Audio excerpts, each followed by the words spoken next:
Les Gardiens de la République sont le premier tome de la trilogie qui s'appelle La Guerre des deux lunes. Il y aura 2 autres tomes à venir. Tyrène, c'est une cité-État, une république gouvernée par un Sénat.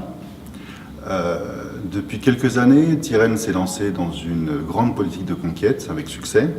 Elles sont menées par un jeune sorcier, brillant, fin politique et grand stratège qui s'appelle Silion. Silion met sa magie au service de ses armées.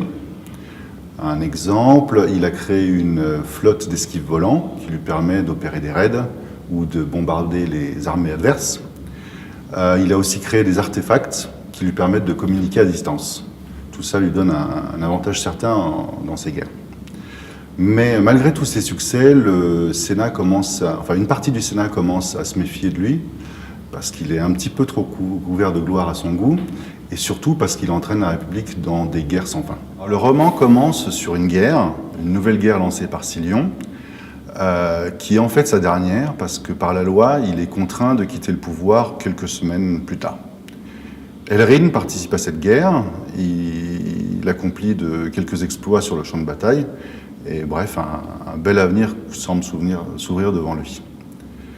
Je dis semble, parce qu'en fait, au soir de la bataille, il apprend par Firbos, le liseur, que son frère, qui n'est pas franchement satisfait à l'idée de se faire écarter du pouvoir, trame une conspiration pour renverser le Sénat.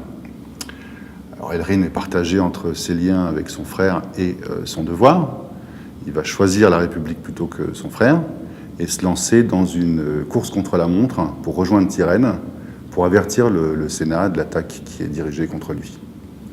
Et en fait, il n'imagine pas à quel point le temps joue contre lui. Il y a Firbos, un liseur, c'est-à-dire un prêtre qui lit les présages avant les batailles. Il y a Jaisha, une aventurière qui esquive les questions au moins aussi bien qu'elle esquive les épées. Caron, un sénateur influent, qui est le principal adversaire de Silion au Sénat. Il y a Arsinon, un autre sénateur qui, lui, est la voix de Silion au Sénat.